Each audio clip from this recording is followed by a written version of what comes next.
Hello, in this video I'm gonna show you how to install Google Classroom and join the class on OnePlus Nord CE to Lite.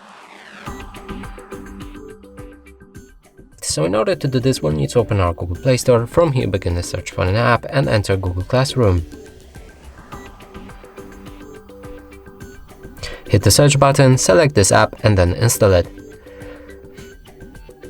After installation process will be completed, we'll be able to open our app. Get started. Here you need to choose the account to be used for this app or add another one. I'm gonna use this one. Now, after loading is finished, let's press on this pause button and then join class. Here you'll need to enter the class code which you should be provided with, and if the class code is correct, this blue button will show up and you'll be able to press it in order to join the class. And that's it for this video. Hope you like it. Please consider subscribing to our channel, leave a like and a comment below.